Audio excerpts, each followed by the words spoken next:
Subscribe करें और bell दबाएं ताकि कोई खबर रह न जाए।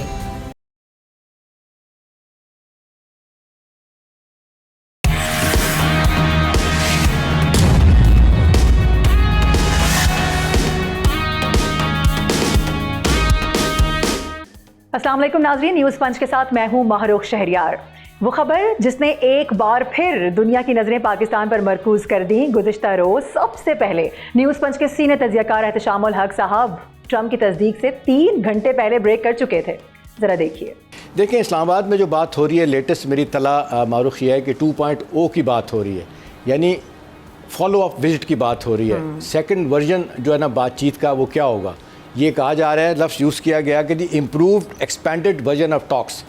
ये बड़ा वाज़े तौर पे जो तीनों मुल्कों के दरमियान बातचीत का नतीजा निकला। इन दोनों में जो बैकग्राउंड में बातें अभी चल रही हैं उसमें यह है कि बातचीत का दूसरा दौर होना बड़ा ज़रूरी है।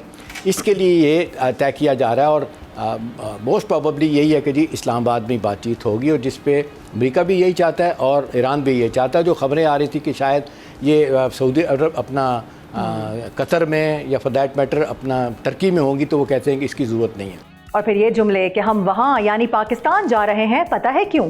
क्योंकि वहाँ फील्ड मार्शल सैयद आसिम मुनीर हैं जो कि बहुत अच्छा काम कर रहे हैं। ये है ट्रंप के वो अल्फाज जिसने दुनिया के बड़े बड़े हुक्मरानों पर एक मरतबा फिर सख्ता तारी कर दिया है। ये है वो ट्रंप जिसे अपने अलावा कोई दूसरा दिखाई ही नहीं देता था। अमेरिकी नशरियाती इदारे फॉक्स न्यूज़ को इंटरव्यू में डोनाल्ड ट्रंप ने जंग जल्द ख़त्म होने की उम्मीद जाहिर की है। उन्होंने कहा है कि ईरान मुआहिदा करने में शदीद दिलचस्पी रखता है और अगले चंद दिन में सूरत हाल वाज़े हो जाएगी। एक और अहम डेवलपमेंट ये हुई है कि सऊदी वली अहद की दावत पर वज़ीर आज़म शहबाज शरीफ आला सतही वफ़द के साथ सऊदी अरब का दौरा कर रहे हैं, क्योंकि खित्ते में अमन हर तरीके से सबकी ख्वाहिश है। फ्रांसीसी सदर ने एक मरतबा फिर अमरीकी और ईरानी सदर को फ़ोन करके गलतफहमियां दूर करने और मुज़ाकरात दोबारा शुरू करने पर जोर दे दिया है, जबकि इस्लामाबाद में ईरान अमरीका मुज़ाकरात के दूसरे राउंड की सरबराही के लिए एक बार फिर जेडी वेंस का नाम सामने आ रहा है। अब सबसे बड़ा सवाल यह है कि क्या पाकिस्तान की कोशिशों से ईरान अमरीका मुज़ाकरात कामयाब हो सकेंगे? क्या खित्ते में जंग का खात्मा हो जाएगा? इसके अलावा भी बड़े सारे सवालात हैं जिनको लेने की कोशिश करेंगे। एहतशामुल हक साहब हमारे सीनियर पैनलिस्ट हमें प्रोग्राम में ज्वाइन कर चुके हैं। इसके अलावा ब्रिगेडियर रिटायर्ड हारिस नवाज भी हमारे साथ मौजूद हैं। एहतशाम साहब, पहले आपसे इसलिए शुरू करूंगी क्योंकि कल आपकी खबर थी, जब ये खबर आई है ट्रंप की जानिब से इस बात की तस्दीक कर दी गई है, उससे तकरीबन 3 घंटे पहले हम प्रोग्राम में डिस्कस कर चुके थे। सबसे पहले तो ये कि अल्हम्दुलिल्लाह अल्लाह ने बड़ी इज्जत दी और आपकी जो खबर है वो सही साबित हुई। सेकेंडली ये कि जेडी वेंस का नाम भी दोबारा से सामने आ रहा है। लास्ट टाइम हमने देखा कि डील जेडी वेंस नहीं बना सके थे। सो आप समझते हैं कि इस बार क्या ट्रंप यहां पर आ सकते हैं खुद, क्योंकि इस तरह की खबरें भी जेर गर्दिश रही हैं? देखें मारूख, बड़ी तेज़ी के साथ इंटरनेशनल सतह पे और सफारती सतह पे डेवलपमेंट्स हो रही हैं। उससे लग रहा है कि ये मामलात अब it's a matter of days और एक आध दिन की बात है। कल और परसों के दरमियान कहा जाता है कि बातचीत का सिलसिला दोबारा शुरू हो सकता है। देखें, अब 3 चीज़ों पे जो इत्तफाक हुआ मैं आपको बता सकता हूँ। टेक्निकल एक्सपर्ट टीम जो है दोनों मुल्कों की नहीं गई थी, यहीं बैठी है। अब 3 चीज़ों पे जो उनका इत्तफाक हो गया वो मैं आपको बता सकता हूँ क्या है। एक तो है कि जी वो दोनों साइड कहती हैं कि जी हम अभी दोबारा हमने ओपन कॉन्फ्लिक्ट में नहीं जाना, मतलब लड़ाई से बचना चाहते हैं। फिर वो कहते हैं कि seeking end to the war, कैसे जंग ख़त्म होगी। और तीसरा ये है कि अपनी ओरिजिनल पोजीशन से दोनों मुल्क पीछे हटें। लेकिन ये बहुत बड़ी डेवलपमेंट है कि एक बुनियादी तौर पे जो एक फ्रेमवर्क तय हुआ है उसमें यही है कि अगर हम एक बड़ी स्ट्रॉन्ग पोजीशन लेके आएंगे, मैक्सिमम पोजीशन लेके आएंगे, ब्रिकमैनशिप करेंगे, तो उसका मतलब वो माहिदा वादा कुछ नहीं होना। अभी आप देख लें जितनी तेज़ी के साथ प्रेसिडेंट ट्रंप ने बातें की हैं और एक सूरत हाल इंटरनेशनल सतह पर बदली है, इसका बड़ा वाज़े तौर पर मतलब है कि ये मेक और ब्रेक वाले अब जो टॉक्स होनी है उसमें वज़न इस बात का है कि इसको एग्रीमेंट को साइन कर लिया जाए। मैं और भी बात करूंगा, लेकिन आपने जो बात की है, कल भी ऐसे बातें हो रही थी। प्रेसिडेंट ट्रंप ने वैसे तो कह दिया कि जी मैं नहीं जाऊंगा, लेकिन मेरी यहाँ पे सफारती ज़राए से जो कुछ लोगों से बात हुई है वो कहते हैं कि भी इसके बारे में आप कुछ नहीं कह सकते। लफ्ज़ यूज़ किया जा रहा है कि जी प्रेसिडेंट साहब जो है ना वो अपने सदारती प्रोटोकॉल कई दफ़ा पहले भी तोड़ चुके हैं, तो उनके लिए कोई मुश्किल नहीं है। साइनिंग के लिए अगर आना हुआ तो वो एक एग्जीक्यूटिव ऑर्डर इशू करेंगे और वो आ जाएंगे। फिर उस सूरत में कहा जा रहा है कि ईरान के क्या मसला, एग्जीक्यूटिव ऑर्डर भी उन्होंने खुद ही निकालना है, खुद ही कर देंगे वो ये सारा काम, वही निकाल देखे ना। वो ना सेनेट अपनी किसी कांग्रेस को तो मानते ही नहीं, बगैर किसी ऑथराइजेशन के वो जंग में चले गए, तो ये तो बड़े छोटे काम है उनके लिए, तो ये कर सकते हैं। मतलब ये इसको रूल आउट नहीं किया जा रहा, लेकिन ज़्यादातर यही कहा जा रहा है कि शायद वो नहीं आएंगे और जेडी वैंस ही जो आएंगे। देखें जो इत्तलात हैं जो मेरी तक पहुंची हैं, जो रात सारी रात हम घूमते फिरते रहते हैं, इधर उधर सूंघते फिरते हैं, उसमें जेडी वैंस की मारुख ये बात मान ली गई है। जो उन्होंने कहा था कि जी इसको बेसिस आप बनाएंगे, वही जो JCPO है, joint comprehensive action plan of action, वो जो 5 परमानेंट मुल्क हैं अपने सिक्योरिटी काउंसिल के +1 ईरान, जो 2015 में एग्रीमेंट हुआ था, उसको बेसिस बनाया जा रहा है कि जी इसी में से एक बड़ी विंडो ऑफ अपॉर्चुनिटी निकल सकती है। अब बात हो रही है कि जी ये जो 12 से 15 साल की जो बात हो रही है, इसमें बहस हो रही है। पहले तो बहुत उन्होंने 30 साल का पीरियड मांगा था कि ये 12 से 15 साल तक जो है ना आप अपने न्यूक्लियर प्रोग्राम को बंद कर दें, इसको सस्पेंड कर दें और ये अंडरटेकिंग इस पे दें। उस पर ईरान कहता है जी 5 साल के लिए तैयार है। एक चीज़ जो इस हवाले से मारुख जो बहुत अहम पता चली है, जो कहा जाता है कि कोई एक बेसिस बन सकती है, वो ये है कि ये ईरान और क्या कहते हैं उनका रोल बहुत बढ़ गया है अपने इंटरनेशनल एटॉमिक एनर्जी कमीशन का। अच्छा। अब ये कहा जा रहा है, पहले तो ये था कि जी वो हर साल आके इंस्पेक्शन किया करेंगे, अब कहा जा रहा है कि परमानेंट इंस्पेक्टर जो है ना for all times to come Iran में रहेंगे। और उसमें जो बात आ रही है कि ये जो परमानेंट एक्सपर्ट्स आएंगे, ये किन लोगों की मर्जी से आए थे, उनका नाम है अमेरिका का, बरतानिया, फ्रांस, रूस, चीन, यूरोपियन यूनियन। ये इंडोर्स करेंगे कि ये इस हद तक इंडिपेंडेंट लोग हों, वो परमानेंट 4 जगहों पे जाके बैठेंगे। लेकिन एहतशाम जो उनकी जगह है, निगरानी तो वैसे भी होती रहती है, निगरानी तो उनकी वैसे भी होती रहती है। बताया गया कि वहाँ पे बड़े जबरदस्त किस्म के कैमरे लगे हुए हैं। वो तो हर साल होती है ना। नहीं, देखें वो और चीज़ है। जब यह कि सर्टिफाई करने के लिए हर साल उनका एक नुमाइंदा आता है वहाँ पे, अब वो कहते हैं कि नहीं, परमानेंट उनके मेंबर बैठेंगे फर्दों में, मशहद में, तेहरान में, अस्मान में, एक आध और जगह पे। तो ये एक बहुत बड़ी मेरा ख्याल है अमेरिकन के लिए एक सेटिस्फाइंग चीज़ हो सकती है, जिसकी बुनियाद पे वो माहदे की तरफ जा सकते हैं। एक इस हद तक तो उन्होंने कह दिया कि जी ठीक है, हम बात करते हैं इस पर, अब देखते हैं वहाँ पे जाके मामला किधर होता है। दूसरा जो इशू बड़ा आ रहा है ना, वो है जो इंटरकॉन्टिनेंटल बैलिस्टिक मिसाइल। वो कहते हैं 3000 जो है ना ईरान के पास हैं, इनका क्या करना है। उसके बारे में जो है ना वो कह रहे हैं कि जी आप इसका थ्रेशोल्ड या तो बिल्कुल नीचे ले जाएं, इसको ख़त्म करें। दूसरी बात है जो मेरा ख्याल है सबसे अहम बात है कि वही 400 से 450 किलोग्राम जो हाईली एनरिच यूरेनियम है। अभी देखें, मेरी तलात ये है कि अमेरिकन ने तो कहा था कि 3 मुल्कों को में से किसी एक को दे देंगे आप, सऊदी अरब को दे दें, कतर को दे दें और पाकिस्तान को दे दें, इनके पास रखते हैं। तो ये इस पे वो नहीं मान रहे, ईरानी नहीं मान रहे। अभी यही है कि ये जो इसका थ्रेशोल्ड कम करने की बात हो रही है और को NPT क्योंकि उन्होंने साइन किया हुआ, इसके बाद कहा जा रहा है कि जी कहीं ना कहीं कन्वर्जेंस ऑफ इंटरेस्ट हो सकता है। और JD वांस इस दफ़ा वो ये सोच के आ रहे हैं कि उन्होंने कहा है कि इसको हमने इस बेसिस बना लेना है और इसको कहते हैं मायदे के करीब चले जाने की एक बहुत बड़ा भरपूर एफर्ट होगा। अब देखते हैं इसमें। अब एक बात तो तय हो गई कि दोनों अपनी पोजीशन से पीछे हटे हैं। अब एक जिस तरीके से एक लोगों को नज़र आ रहा है, यहाँ पे सफारती कम्युनिटी भी बैठी हुई यही कह रही है कि जी अभी हमें उम्मीद पैदा हो गई है कि अब आएंगे तो कोई ना कोई एक वाकई जो इस्लामाबाद एकॉर्ड की नाम। चले एहतशाम साहब, इसी का जवाब जो है वो हारिस साहब से ले लेते हैं। थैंक यू हारिस साहब। अब क्या लग रहा है जो अब आ रही है ये डेलीगेशन, ये कोई डील मैच्योर कर सकेगा या मजीद इसके राउंड्स हो सकते हैं? क्योंकि पहले राउंड में तो हमें कहा गया था कि एक राउंड में जाहिर सी बात है कि 45-47 साल जो मसाइल हैं वो हल नहीं हो सकते। सो अब आपको लग रहा है और कौन कौन से ऐसे नुकात होंगे जिससे थोड़ा थोड़ा दोनों को पीछे हटना होगा, जिस तरह से एहतशाम साहब भी बड़ा डीपली हमें बता रहे थे? देखिए मारूफ, एक बात है कि डेफिनेटली एक बात तो है कि काफ़ी पहले का मिसट्रस्ट था, लैक ऑफ ट्रस्ट था, कि 47 ईयर्स के बाद पाकिस्तान ने दोनों पार्टीज को ला के बिठा दिया और एक कमरे में एक छत के नीचे बड़े अच्छे माहौल में बात हुई है। और जो अब मीटिंग हो रही है इसका मतलब ये है कि इससे पहले बैकडोर चैनल में 100% कहीं ना कहीं काफ़ी बातों में इत्तेफाक राय हो चुका होगा और इसलिए यहाँ मीटिंग हो रही है। और फिर प्रेसिडेंट ने क्लियर कह दिया कि जब अगर मीटिंग होगी तो पाकिस्तान में होगी, हम किसी और मुल्क पे क्यों जाकर करें जब किसी और के से ताल्लुक नहीं है।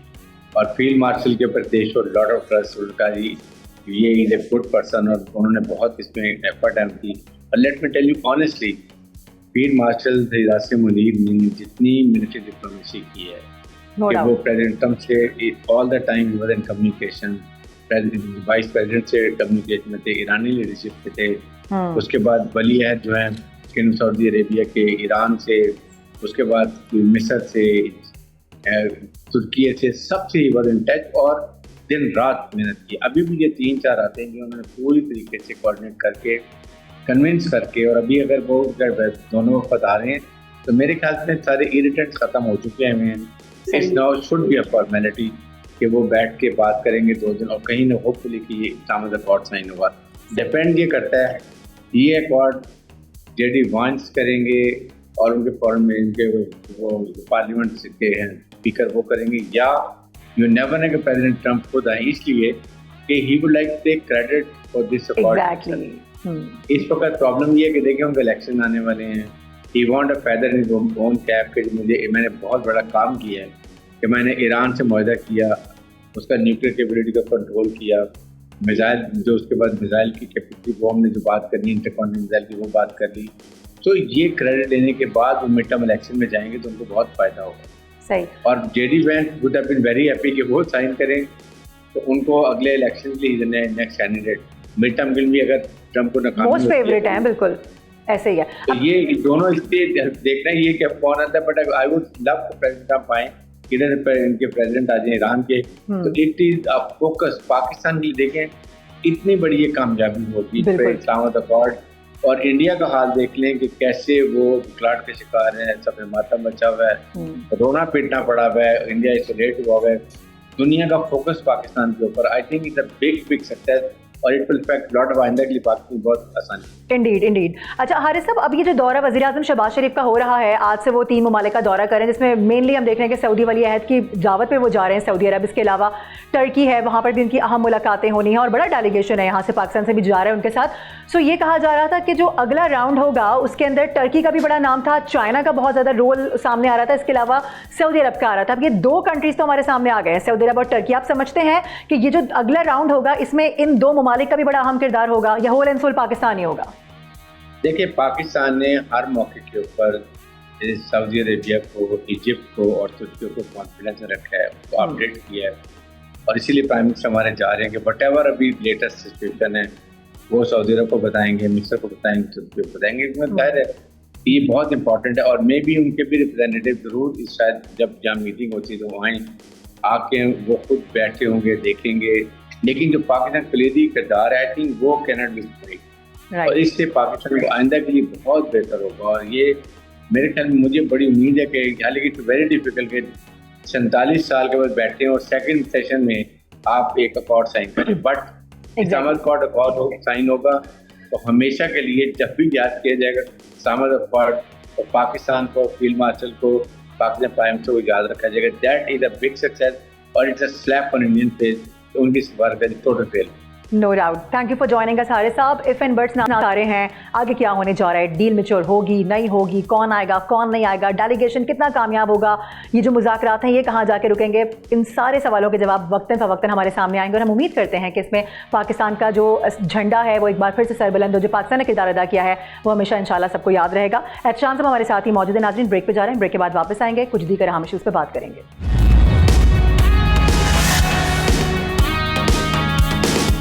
Welcome back. नाज़रीन खुशखबरी है, सऊदी अरब ने पाकिस्तान को बड़ी खुशखबरी सुनाई है और वफाकी वज़ीर ख़जाना के मुताबिक सऊदी अरब ने पाकिस्तान के लिए $3 अरब के नए डिपॉजिट्स की मंजूरी भी दे दी है, जिसकी अदायगी आइंदा हफ्ते मुतवक्के है, जबकि $5 अरब के मौजूदा डिपॉजिट को भी तवील मुद्दत तक बढ़ा दिया गया है, जो कि ज़ेर मुबादला के ज़खायर के लिए बड़ा सहारा बन सकता है। दूसरी जानिब हुकूमत UAE की $3.5 अरब सहूलत के मुतबादल के लिए यूरो बॉन्ड्स, दीगर ममालिक से कर्ज और कमर्शियल फाइनेंसिंग जैसे ऑप्शंस पर भी गौर कर रही है, जो माली हिकमत अमली नई समत का इशारा दे रही है। लेकिन इसी दौरान IMF है जो कि वर्ल्ड इकोनॉमिक आउटलुक रिपोर्ट जारी कर रहा है, खतरे की घंटी बजा दी है उस रिपोर्ट ने। रिपोर्ट के मुताबिक कि आलमी और पाकिस्तानी मईशत नाजुक मोड़ पर खड़ी है, मशरिक़ वस्ता की कशीदगी है जो कि बड़ा खतरा बन चुकी है। अब पाकिस्तान की शरह नमूद 4.2% के हदफ के मुकाबले में 3.6% रहने का इम्कान बताया जा रहा है। सरमायाकारी में कमी है, बुलंद शरह सूद है और इसके अलावा कारोबारी मुश्किलात हैं जो कि मईशत को सुस्त कर रही हैं। साथ ही महंगाई है, करंट अकाउंट डेफिसिट है, इसमें इजाफे के खदशात भी सर उठा रहे हैं। ऐसे सवालात हैं, क्या बैरूनी इमदाद मईशत को सहारा दे पाएगी या फिर खतरात मजीद गहरे होंगे? आगे आने वाले दिनों में मईशत क्या रुख इख्तियार करेगी? एहतशाम उल हक साहब हमारे साथ ही मौजूद है, इसके अलावा डॉक्टर खाकान नजीब हमें ज्वाइन कर चुके हैं, दोनों को वेलकम करेंगे वंस अगेन। खाकान साहब, अब जाहिर सी बात है ये एक अच्छी खबर तो है, लेकिन अगर हम वाइस वर्सा देखें तो दूसरी जानिब हम IMF की बात हमेशा से करते हैं हैं जिसके प्रोग्राम्स पाकिस्तान के लिए हमेशा खतरे की घंटी साबित हुए हैं। ठीक है, वो ओवरकम करने के लिए ये थोड़ा बहुत बोझ अवाम पर डाला जाता है, लेकिन वो इतना ज़्यादा अब बढ़ चुका है कि अवाम भी तंग आ चुके हैं। एक जानिब ये खबर है जो कि मईशत के लिए अच्छी साबित हो रही है, दूसरी जानिब IMF का प्रोग्राम है, उससे हम नहीं निकल पा रहे हैं। बताइएगा इसको किस तरह से रिलेट करेंगे और किस तरह से आगे आने वाले दिनों में अवाम तक इसके समरात पहुँच सकते हैं। तो पाकिस्तान की हर साल तकरीबन 20 अरब डॉलर के करीब एक ग्रॉस फाइनेंसिंग एक्सटर्नल रिक्वायरमेंट्स हैं। उसमें से 13 अरब डॉलर जो हैं वो तो फ्रेंडली कंट्रीज के हैं जो या तो हर साल वापस होने हैं, और हम वापस करने की सकत तो नहीं रखते। अगर हम 13 अरब डॉलर वापस कर दें तो हमारे पास 16 अरब डॉलर तो पड़ा हुआ है, तो हम वापस ही नहीं कर सकते। तो इसको इस तरह समझना चाहिए। तो हम उसको मौखर कराते हैं हर साल। अब चूंकि UAE ने आपके 2 अरब डॉलर जो कि अप्रैल 8 और 9 को मैच्योर होने थे, और 0.46 बिलियन डॉलर जो कि कहीं 1996 में लिया था, वो आप वापस करने जा रहे हैं। तो उसकी रिप्लेसमेंट के लिए आपने सऊदी अरेबिया से 3 अरब डॉलर का एक और डिपॉजिट ले लिया। ये लेना इसलिए भी जरूरी है, इसको टाई अप कर लें। अगर ये ना लें तो IMF के साथ आपने ये कहा है कि मैं 17.5 अरब डॉलर पे, जो आज 16 अरब डॉलर के रिजर्व्स हैं, इनको 30 जून तक ले जाऊंगा। आपने एक कॉवेनेंट तय किया हुआ है। सो उस कॉवेनेंट को पूरा करने के लिए one of the ways was to get another deposit. दूसरा ये है कि सकूक यानी कि जाकर हम पैसे उठाएं, या यूरो बॉन्ड करें, या पांडा बॉन्ड करें, या मल्टीलैटरल से पैसे लें। दीज आर द वेज कि हम अपना जो रिजर्व पोजीशन है और फाइनेंसिंग नीड्स है उसको पूरा करें। सो एक तो ये बात हो गई। ये कोई अच्छी सिचुएशन नहीं है कि 1996 का कर्जा अब वापस कर रहे हैं, और किसी ने हमसे ये कर्ज वापस मांग लिया जो पहले साल पे UAE करता था। चलें, जियोपॉलिटिक्स चेंज हो गई है, 2-2 माह पे किया और अब वापस मांग लिया। असल सिचुएशन जो है इज द फॉलोइंग कि आज भी अगर IMF का आप निकाल दें जो इस वक्त जिस तरह कहेंगे सहारा है, तो आपका जो मैक्रो स्टेबिलिटी है वो डिस्टर्ब हो जाएगी। ये पैसे नहीं देगा आपको कोई, आपकी फाइनेंसिंग ही नहीं पूरी होगी। You will get into the same position that you were. So कोई भी इकोनॉमी जो 24 बार IMF, ये इस तरह समझे कि ये ICU का डॉक्टर है। सो अगर आप 24 बार ICU के डॉक्टर के पास गई हो, वो मैं मिसाल दिया करता हूँ, माय फादर लिव्ड टिल 94। वो जिंदगी में एक दफा ICU गए थे क्योंकि उन्होंने एनर्जी अच्छी की, उन्होंने एक्सपोर्ट्स बढ़ाई, उन्होंने पाकिस्तान में एग्रीकल्चर को कंपेटिटिव रखा। मतलब अगर आपने ये सारे काम किए एज अ ह्यूमन, उन्होंने एक्सरसाइज की, डाइट अच्छी खाई, ताल्लुकात अच्छे रखे। सो वी डिड एवरीथिंग कि 24, मेरा ख्याल है कि हम नंबर 1 या नंबर 2 क्लाइंट्स हैं IMF के। अर्जेंटीना से आई एम नॉट श्योर कि हम कैसे मैच करते हैं। IMF is a necessary condition but not a sufficient condition for any countries prosperity. Let me explain. मैं 2 मुल्कों को मदद करता हूं इस वक्त भी। मैंने पाकिस्तान का 13-16 का ओनली कंप्लीटेड IMF प्रोग्राम भी रन किया है, और मैं हर एक को ये कहता हूं कि IMF gives you space and time to do the needed work on your energy, SOEs, मालियाती खसारे को एक्सपेंडिचर से संभालना, NFC करना, पाकिस्तान के केस में पाकिस्तान की एक्सपोर्ट की बेस को बढ़ाना, ये स्पेस मिली है। पर हम IMF में बार बार इसलिए जाते हैं कि हम इस स्पेस को ये करने के लिए यूज नहीं करते। I hope I made my point quite clear to you. Alright, Ehtesham साहब, एक जगह से लिया कर्जा, दूसरी जगह वापस कर दिया, वहां से डिपॉजिट आए वो रख लिया, फिर थोड़े टाइम के लिए हमने अपनी मईशत को धक्का लगाया, फिर हम थोड़ा सा आगे बढ़े, फिर वक्त आ गया जी दूसरे का कर्जा वापस करना है। तो पाकिस्तान कब तक इसी तरह से चलता रहेगा? देखिए मारूक, ये तो एक आम आदमी भी सवाल ये पूछता है, यही बात करता है कि भी क्यों हम इतने ज़्यादा हमारी NSR जो है ना वो बाहर के लोगों पे हो गया है, और 22 बिलियन डॉलर मौजूदा माली साल में वापस करने हैं। और फिर जिस तरह अभी हमारे 12 बिलियन डॉलर के जिस तरह लोगों ने स्टेट बैंक में पूल किए हुए थे, पार किए हुए थे, अभी डॉक्टर साहब ने भी आपको बताया है कि 3.5 बिलियन डॉलर जिस तरीके से UAE ने वापस ले लिया और ले लिया जाएगा। तो देखें, हमारी मुश्किलात तो हर आने वाले दिन के साथ बढ़ रही हैं। तभी तो लोग कहते हैं जब तक आप स्ट्रक्चर रिफॉर्म नहीं करते, आप बाकायदा तौर पे आप एनर्जी क्राइसिस को ख़त्म नहीं करते, जो बिगेस्ट होल है आपका, बिलियन ऑफ डॉलर्स आप खर्च करते हैं, इंपोर्ट बिल आपका तेल का इतना ज़्यादा, हर चीज़ ख़राब है। तो इंडिजिनस एफर्ट जब तक आप नहीं करेंगे, जब तक एक पॉलिटिकल लेवल पे कंसेंसस नहीं होता सियासी जमातों का कि भाई सियासत भले करें लेकिन इस पे अपनी इकॉनमी पे सियासत ना करें, और जो रूल रेगुलेशन तय कर लें कि आपने इकॉनमी को कैसे चलाना है। कोई इन्वेस्टमेंट के ख़िलाफ़ है, कोई कहता है कि जी फ़लाँ से तल्लुकात होने चाहिए, फ़लाँ से नहीं होने चाहिए, कोई कहता है प्राइवेटाइजेशन होनी चाहिए, कोई कहता है नहीं होनी चाहिए, कोई कहता है कि जी। लेकिन ना इस तरह के मसाइल हैं जो सारी अभी इंडिया में कितने इख्तलाफ हैं, लेकिन बड़े बड़े इशूज़ के ऊपर उनका कंसेंसस है कि अपनी मईशत को कैसे चलाना है। अब दो चीज़ें बड़ी अहम है, फिर मैं भी डॉक्टर साहब से ही सवाल पूछूंगा। देखिए मारूख, इस वक्त सूरत हाल यह है कि IMF ने जो अब 0.2% ग्लोबल ग्रोथ रेट कम कर दिया है। अब दुनिया की बड़ी बड़ी मईशतें जो है ना वो इनको कहते हैं क्रम्बल करेंगी, खुदा ना खास्ता ये ब्लॉकेट और ये क्राइसिस परसिस्ट करता है ईरान और अमेरिका की जंग का, कोशिश तो है वो ख़त्म हो जाए। दूसरी बात यह है कि कुछ अमेरिकन कंपनियों को मैं पढ़ रहा था, 2 कंपनियां कहती हैं कि जी अगर ये थोड़ा सा और चला तो $175 बैरल पे चला जाएगा तेल। तो ये बहुत ही जिसको कहते हैं स्केरी सिचुएशन है। इससे बचने के लिए क्या होगा ये देखने वाली बात है। मेरा ख्याल है अपने तौर पे हमने मैनेज तो कर लिया है, लेकिन अब जो एक चीज़ हो रही है सऊदी अरब के साथ, और एक अगरचे डिफरेंट टॉपिक है वो, अब ये हमारे प्राइम मिनिस्टर भी आप देख लें टर्की सऊदी अरब जा रहे हैं, आज चले गए हैं। उसके बाद आपने देखे 4 मुल्क जो 10 अप्रैल को बैठे थे रियाद में, उसमें मिस्र है, टर्की है, पाकिस्तान है, सऊदी अरब है, क्वाड्रिलेटरल लेवल पे एक ब्लॉक बनाने की कोशिश कर रहे हैं जहाँ पे इकोनॉमी, डिफेंस और सिक्योरिटी के इश्यूज़ भी डिस्कस होंगे। तो कई हवालों से लग रहा है कि हमारे लिए अब कोई विंडो ऑफ अपॉर्चुनिटी इस क्राइसिस में निकलेगी जहाँ हमें अपने घर को ठीक रखना है। अभी देखें फिर बिजली की प्राइसेस बढ़ाने की फिर बात हो रही है, अब ये कहाँ जाकर रुकेगा मामला। डॉक्टर साहब एक चीज़ समझाइएगा हमें भी और हमारे नाज़रीन को भी, ये बड़ी बातें हो रही हैं कि ये पाकिस्तान का जो डिप्लोमेटिक महाज पे और मिलिट्री के महाज पे और पॉलिटिकल महाज पे मई टू मई का सफ़र बड़ा कामयाब रहा है, इसके कोई हमें इकोनॉमिक डिविडेंड भी मिलेंगे आपके ख्याल में? कोई हमारे लिए जो कहा जा रहा है कि जी मिडल ईस्ट के मालिक के साथ भी कोई ग्रेटर हमारी सिनर्जी बनेगी इकोनॉमी को ठीक करने के लिए, जो एक अरसे से हम देख रहे हैं कि हमारी चीज़ें रुकी हुई हैं, एक्सपेंशन चीज़ों की नहीं होती, इंडस्ट्रियल सेक्टर भी बैठा हुआ है ना, जिस तरीके से मैन्युफैक्चरिंग सेक्टर को काम करना चाहिए वो नहीं हो रहा, एनर्जी सेक्टर वो का बहरान का शिकार है, प्राइवेटाइजेशन वो हमारी नहीं हो रही, गवर्नमेंट सेक्टर ब्रोक है, प्राइवेट सेक्टर को इंसेंटिव नहीं दिए जा रहे, वो प्रॉपरली काम नहीं कर रहा। तो आपको क्या लगता है कि आने वाले दिनों में ये क्राइसिस ख़त्म होता है ईरान अमेरिका का, तो हमारे लिए कोई अपॉर्चुनिटी बनती है? जैसे इत्तिशाम साहब कह रहे थे कि हम स्ट्रक्चर अपना जो इकोनॉमी का है वो तब्दील नहीं कर पाते, और जिसको हम कहते हैं ना ये स्ट्रक्चरल चेंज ये कर नहीं पाते कि the way we do our work we don't change. So एक स्ट्रक्चरल चेंज हमने किया है 10 मई के बाद। अब वो ये कि हमने अपना जो इमेज है from a state which was always involved on the borders और एक टेररिज्म और ये सब से चेंज करके एक सॉफ्ट मिडिल पावर जो कि ब्रोकर कर सकती है पीस, और जो कि अमेरिका से लेके चाइना तक, चाइना से लेके मिडिल ईस्ट तक you can have a handshake with a smile. So I think एक structural change ये हुआ है. So let's feel happy about it and proud as a nation.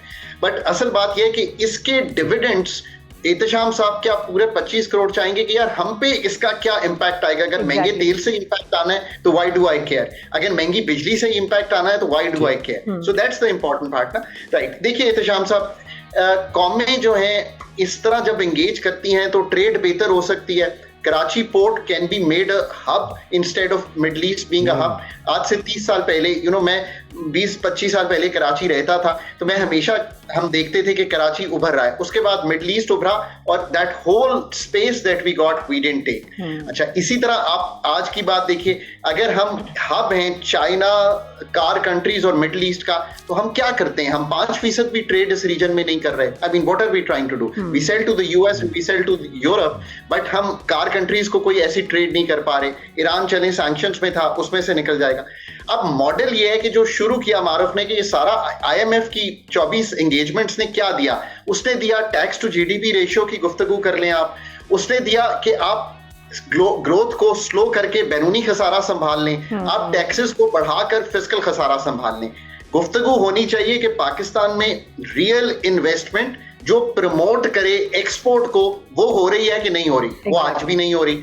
13% investment to GDP है, China का 40% है। So they invest 3 times, so they grow 3 times. This is really that simple. एक second, savings कमजोर है because हम अपने consumption को बहुत हाई रखे हुए हैं, और जो पैदावारी सलाहियत बहुत आसान लफ्जों में जो छोटा काश्तकार है उसकी 1/3 या आधी है हमारे ही अच्छे काश्तकार से।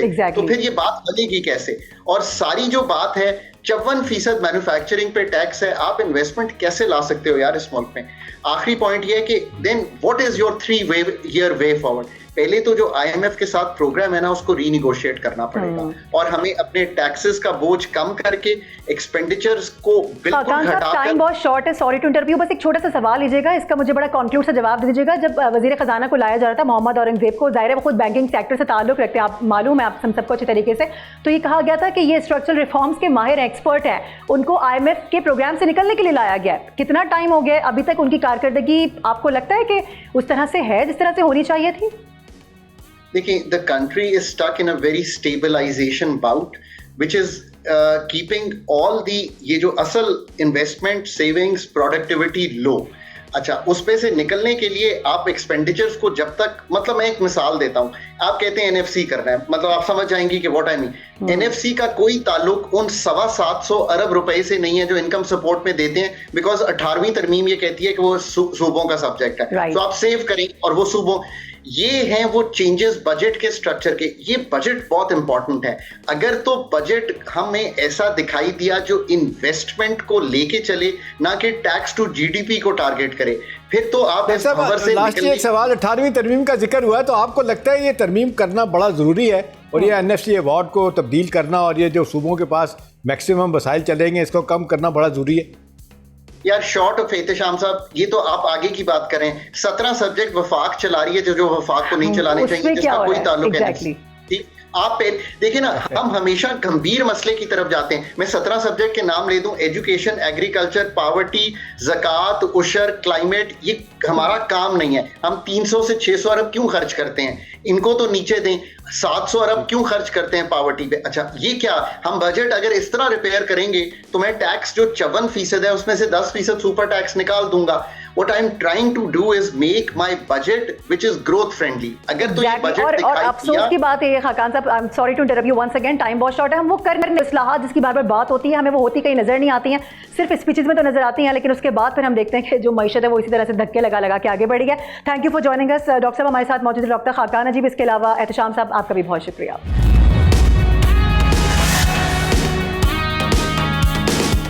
वेलकम बैक नाजरीन। टूटी सड़कें, बेहंगम ट्रैफिक ने रोशनियों के शहर कराची को मक्तलगाह में तब्दील कर दिया है। सिर्फ 18 घंटों के अंदर 7 जिंदगियां सड़कों पर दम तोड़ नजर आई हैं। नाजमाबाद में 2 सगी बहनें, कोरंगी में मासूम बच्चा बस तले कुचला गया है। मंगोपीर, लांडी और हब रिवर रोड पर एक के बाद एक हादसा, जैसे सड़कें नहीं मौत के जाल बिछे हों। रवां साल 281 शहरी ट्रैफिक हादसात में जान की बाजी हार चुके हैं, जबकि 3000 से जायद जख्मी होकर अस्पताल तक पहुंचे हैं। ये सिर्फ हादसात के आदाद शुमार नहीं, टूटते घरानों की दुख भरी कहानियां हैं कि कराची की सड़कें अब सफ़र के काबिल ही नहीं रहीं, खौफ की अलामत बन चुकी हैं। टूटी सड़कें, बेहंगम हैवी ट्रैफिक और लापरवाह मोटरसाइकिल सवार भी सब हादसात की वजह बन रहे हैं। मगर असल सवाल यह है कि आखिर इस खराबी का असर कौन है और कब तक ये शहर अपने ही लोगों का खून बहाता रहेगा। बात कर लेते हैं, हमारे कॉरेस्पॉन्डेंट हमें ज्वाइन कर चुके हैं, खुरम गुलजार। खुरम, आपको वेलकम करेंगे। अक्सर बेशतर आप इन सारे मामलात पर रिपोर्ट करते आए हैं। हमने देखा कि बड़े सारे इकदाम उठाए गए गवर्नमेंट की जानिब से, CCTV कैमरा लगाए गए, सेफ सिटी के नाम पे बड़े बड़े प्रोजेक्ट सामने आए, सीट बेल्ट बांधे, चालान हो जाएगा, चालान भरपूर तरीके से किए गए। उसके बावजूद भी हम ये देख रहे हैं कि जिसके लिए ये सारे इकदाम उठाए गए वो मसला वहीं का वहीं है। बिल्कुल ऐसा ही है। ई चालान यही कह के मुतारिफ कराया गया, खसूसी तौर पर यह जिक्र किया गया था कि जो शहर में होने वाले ट्रैफिक हादसात हैं उनको कंट्रोल किया जाएगा और उसमें मदद भी मिलेगी, लेकिन ऐसा कुछ नहीं दिखाई दिया। सिर्फ ई चालान ही लोगों को मौसूल होना शुरू हुए, लेकिन ट्रैफिक हादसात थे जो कि रोज बरोज बढ़ते रहे। ये जो हादसा हुआ नाज़ाबाद में, जिसमें 2 सगी बहनें जाबाज हुई, ये गड़ा था मेन सड़क के ऊपर। और मैं आपको इम्पोर्टेंट एक बात बताऊं, ये वो सड़क है जो अंदरून से या अंदरून मुल्क से आने वाले जो हैवी ट्रैफिक है, जो कि लोडिंग गाड़ियां माड़ीपुर ट्रक खड्डे के जानिब जाती हैं या हमारे कुतुब के जानिब जाती हैं, ये इस सड़क से होकर गुजरती हैं। नाज़ाबाद में आने के बाद नाज़ाबाद से साइड एरिया जाने के लिए सड़क इस्तेमाल की जाती है। और ये नाज़ाबाद का बीच का वो हिस्सा है जो डैमेज था, कई माह से डैमेज था, बारिशों ने मजीद इसको गहरा कर दिया। हादसा हुआ, 2 जाने चली गई। जाने के सिर्फ 6 घंटे के बाद उस सड़क को पेवन लगा दिया गया। 6 घंटे में मरम्मत हो गई, जो कि 6 महीनों में नहीं हो रही थी। वो बच्चियों की जानों के बाद वो 20 फीट का वो गड्ढा जो था वो भर दिया गया। ये इतनी फुर्ती तो दिखाई गई गवर्नमेंट की जानिब से, जो उस गड्ढे को भर दिया गया। वहाँ के लोगों से मेरी बात हुई, उनको कहना यह था कि अब हमें ऐसा लगता है कि जो गड्ढे हैं वो जाने लेंगे लोगों की और फिर उसकी मरम्मत होगी। तो शहर की बहुत बुरा हाल है। मेन हम बात करें जो कि एमेजन रोड से आने वाली एक और मारूफ सड़क जहांगीर रोड है, इफ्तिताह हुआ मेयर साहब की जानिब से। एक तो सड़क बना दी गई, लेकिन आने वाला जो ट्रैफिक है जो कि गुरुमंदर से टीनट की जानिब आता है, उसका इतना बुरा हाल है कि वहाँ पर गड्ढे नहीं है, वो गड्ढे बन चुके हैं। मतलब ये जहांगीर रोड वाले रोड का क्या मसला है? वहाँ जो लोग रहते हैं शदीद कर्ब में मुब्तला हैं। मुझे नहीं याद पड़ता, मुझे लगता है जब से मैंने होश संभाला है मैंने उस सड़क को बनता, टूटता, बिखरता, खड्डों में डूबता देखा है। फिर हम देखते हैं जब हम गुजरते हैं तो फिर वो उसी तरह की सूरत हाल होती है। सो इसके ऊपर अब क्या किया जा रहा है? कराची एक अबतर तरीन शहर हो चुका है, इंफ्रास्ट्रक्चर तबाह हाल है, नई नई बसें आ रही हैं, स्कूटीज आ रही हैं, वो चलाएंगे किधर? देखिए, स्कूटी का तो टायर ही वैसा छोटा होता है, और स्कूटी से मुझे एक और हादसा याद आ गया जो कि एक हफ्ते पहले शाह फैसल कॉलोनी में शमल शॉपिंग सेंटर के सामने हुआ था कि माँ स्कूटी चला रही थी और 2 साल बच्ची उनकी साथ बैठी हुई थी, कि वो गड्ढे में जो है उनकी स्कूटी गई और बैलेंस आउट हुआ और वो बच्ची जो है वो सड़क पे जा गिरी। पीछे से आने वाला मजदूर था जो उस बच्ची पे चढ़ गया। ये हादसा भी गड्ढे की वजह से हुआ था, टूटी हुई सड़क की वजह से हुआ था, और उसमें 2 साल बच्ची की जान गई। स्कूटी का टायर वैसे ही छोटा होता है और हमारे यहाँ शहर में उससे बड़े बड़े गड्ढे हैं, इसकी वजह से ये हादसा हुआ था। तो ये जो बड़े बड़े हादसे हैं, जो जहांगीर रोड की आप बात करें ना, जहांगीर रोड में अब जो है टूट नहीं है सड़क, वो गड्ढे बन चुके हैं। अच्छा, वहाँ हमारी जो बात हुई, जो जराए हैं वहाँ काम करने वाले जिन्होंने एक जाने की सड़क तामीर की, उनका कहना है कि जो ठेकेदार साहब हैं वो ईद मनाने के लिए गए हैं अपने गाँव, और जब वो आएंगे तो दूसरी सड़क बनेगी, तो ईद अभी हुई नहीं है खत्म, तो इसलिए ठेकेदार साहब की शायद वापसी भी नहीं हुई है। ये वहाँ के कुछ लोग थे जो कि मौजूद थे, जो कि छोटे मोटा मरम्मती काम कर रहे थे, तो उनसे हमारी कल बात हुई थी। तो उनको कहना ये था कि ठेकेदार साहब जब आएंगे तो फिर इसका काम इसको देखेंगे, लेकिन इंतहाई खराब सूरत हाल है। दिन की औकात में तो वहाँ से गुजरना ही नामुमकिन है, और रात में अगर वहाँ से चला जाता है भूला भटका, जो पीक आवर टाइम होते हैं, जैसे दफातर की छुट्टी के वक्त वहाँ से गुजरने वाली जो शहरी है, घंटे इस ट्रैफिक में फंस के जा रहे हैं। तो इंतहाई खराब सूरत हाल है इस शहर की। आपने बताया कि 7 हलाकतें हुई ट्रैफिक हादसा में, इन चंद दिनों में 7 नहीं हुई थी। एक और हादसा सुबह हुआ है जिसमें नामालूम गाड़ी ने एक रस्ते को हिट किया है, तो रस्ते में सवार जो शख्स था वो मौके पे जाँ बहक हुई। गुलशन मेमार में एक ट्रैफिक हादसा हुआ। तो रवां साल में जो ट्रैफिक हादसा में जाँ बहक होने वाले अफराद की तादाद है वो भी 294 तक पहुंच चुकी है, और इस साल के 3 महीने और 15 दिन गुजरे हैं, यानी कि 3.5 महीने में 294 लोग जाँ बहक हो चुके हैं, जिसमें 216 मर्द हैं, 39 खवातीन हैं, 29 बच्चे हैं और 9 बच्चियां शामिल हैं। अच्छा, बच्चे और बच्चियां जो इनकी तादाद 29 है, ये मेन रोडों पे नहीं, ये वाटर टैंकर की जरूरत में ज्यादा आए हैं, जो गली मोहल्ले में खेल रहे थे और गली में वाटर टैंकर पानी देने की आते हैं, पानी डालने के लिए घरों में आते हैं, तो वो रिवर्स करने के दौरान बच्चे को देखा नहीं और उस पर चढ़ गया। अब खुरम, तो सवाल ये है कि अगर हम हुक्काम से बात करते हैं तो वो कहते हैं कि जी अवेयरनेस का मसला है, वो डाल देते हैं हमारे अवाम के ऊपर। अवाम से बात करो, शहरियों से बात करो, उनके आगे माइक लगाओ, आप तो ये काम बखूबी जानते हैं, तो वो हुक्मरानों को कसूरवार ठहराते आते हैं। तो अब इसका मसले का हल क्या है? कोई तो इसका सदेबाब निकलना चाहिए ना। कब तक इस तरह से लोग मरते रहेंगे, बच्चे अपनी माओं को खोते रहेंगे, माएँ अपने बच्चों को खोती रहेंगी? लेकिन डीआईजी पीर मोहम्मद शाह साहब का गुज़श्ता रोज़ ये कहना था कि मुख्तलिफ सवार लेन में मोटरसाइकिल नहीं चलाते, जिसकी वजह से हादसा जो है वो होते हैं। अब इस शहर में आप मुझे लेन बता दें, सिर्फ एक चारा कसल में मौजूद है मोटरसाइकिल की लाइन चलाने के लिए, जो साइड में आप चला सकते हैं। उसके अलावा शहर में गड़ों से बचने के लिए मोटरसाइकिल सवार को इधर उधर जाना पड़ता है, और जो कार सवार हजरात हैं वो भी गड़े से अपनी गाड़ी बचाने के लिए इधर उधर जाते हैं, और वो ही हादसा की वजह बनते हैं। तो लेन में कैसे चलाएंगे? पूरी सड़क की गड़े में तब्दील हुई है, तो उसमें लेन कहाँ है? तो हर शहरी अपनी बाइक को, अपनी गाड़ी को बचाने के लिए, गड़ों से बचाने के लिए जब थोड़ी सी गाड़ी करता है, वही हादसे का वजह बन जाती है। एग्जैक्टली, बिल्कुल आप सही कह रहे हैं खुरम। और अफसोस इस बात पर होता है कि हम कितनी बार इस मसले को अपने प्रोग्राम में, अपनी ट्रांसमिशन में उठाएं, क्योंकि किसी को कोई फ़र्क नहीं पड़ता। बहुत शुक्रिया ज्वाइन करने के लिए खुरम। नाज़रीन, पता नहीं ये कितना बड़ा अलमिया बन चुका है कि अब इसका सदेबाब किस तरह से होगा, इसका जवाब ढूंढने की ज़रूरत है। नाज़रीन, आखिर में एक इंतहाई अहम मसला उठाना चाहूँगी। बच्चों में HIV का तेज़ फैलाव जिसने ख़तरे की घंटी बजा दी है। ख़ास तौर पर सिंध में HIV का फैलाव अब एक ख़तरनाक सूरत हाल इख्तियार कर चुका है। ताज़ा तरीन आदाद शुमार के मुताबिक 2026 के दौरान सूबे में 894 केसेस रिपोर्ट हुए हैं, जिनमें 329 बच्चे हैं। ये आदाद शुमार महज नंबर्स नहीं, बल्कि एक संगीन हकीकत की अक्कास हैं। वो हकीकत जिसमें एक खामोश वबा हमारे माशरे की जड़ों में सराई कर चुकी है। ये बीमारी अब किसी एक तबके तक महदूद नहीं रही, बल्कि आम लोगों, घरों और खुसूसन बच्चों तक पहुँच रही है। यही वो पहलू है जो इस सूरत हाल को मज़ीद तशवीशनाक बना रहा है। सिंध के मुख्तलिफ अजला खुसूसन कराची, लाड़काना और मीरपुर ख़ास में इसके केसेस तेज़ी से सामने आ रहे हैं, जो इस बात का वाज़ेह इशारा है कि ख़तरा सर पर मंडला रहा है। इस फैलाव के पीछे कई तल्ख़ हक़ाइक़ हैं। गैर महफूज तिब्बी तरीक़ेकार, एक ही सिरिंज का बार बार इस्तेमाल, गैर मुस्तनद क्लिनिक्स और आलूदा खून की मुंतकली जैसे अवामिल इस वबा के फैलाव का सबसे बड़ा सबब है। सेहत के निज़ाम में कमज़ोरियाँ, निगरानी का फुकदान और इन्फेक्शन कंट्रोल के नाक़िस इंतज़ामात इस मसले को मज़ीद संगीन बनाते हैं। इसके साथ साथ आगाही की कमी है। माशरती बदनामी भी एक बड़ी रुकावट है। लोग HIV का टेस्ट करवाने से हिचकिचाते हैं, बीमारी को छुपाते हैं और यूँ ये वायरस खामोशी से फैलता चला जाता है। मंशियात के इस्तेमाल में मुश्तरका सिरिंजेस और गैर महफूज रवैये भी इसके फैलाव में अहम किरदार अदा करते हैं। सबसे अफसोसनाक पहलू बच्चों में इस वायरस का बढ़ता हुआ फैलाव है। कई केसेस में ये बात सामने आ रही है कि बच्चे वालिदैन से नहीं बल्कि तिब्बी गफलत का शिकार होकर मुतासर हो रहे हैं। आलूदा सिरिंजेस और गैर महफूज खून ने मासूम जिंदगियों को इस बीमारी का शिकार कर दिया है। ये न सिर्फ एक तिब्बी नाकामी है बल्कि एक इंसानी अलमिया भी है। इस खतरे का मुकाबला मुमकिन है बशर्ते ये कि संजीदगी इख्तियार की जाए। महफूज तिब्बी तरीक़ों को अपनाना, नई सिरिंजेस इस्तेमाल करना, मुस्तनद अस्पतालों से रुजू करना और खून की मुंतकली से कबल मुकम्मल स्क्रीनिंग जैसे इक़दाम नहायत ज़रूरी हो चुके हैं। इसके साथ साथ अवामी आगाही को फ़रोग़ देना, गलत फहमियों को दूर करना और लोगों को टेस्टिंग और इलाज की जानिब राग़िब करना वक्त की अहम ज़रूरत है। यह हकीकत फरामोश नहीं करनी चाहिए कि बर वक्त तशख़ीस और इलाज के ज़रिए HIV को कंट्रोल किया जा सकता है और मुतासिर अफराद के नॉर्मल ज़िंदगी गुजारे जाने का हत्तुल इम्कान भी होता है। आज सिंध एक ऐसे इम्तिहान से गुजर रहा है जहां गफलत की कोई गुंजाइश नहीं है।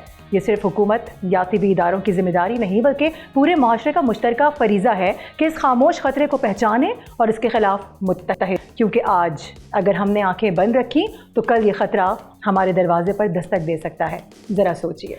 इसी के साथ प्रोग्राम का वक्त इख्तिताम को पहुँचा है। नाज़रीन, इंशाअल्लाह अगले प्रोग्राम में दोबारा हाजिर होंगे। अल्लाह हाफ़िज़।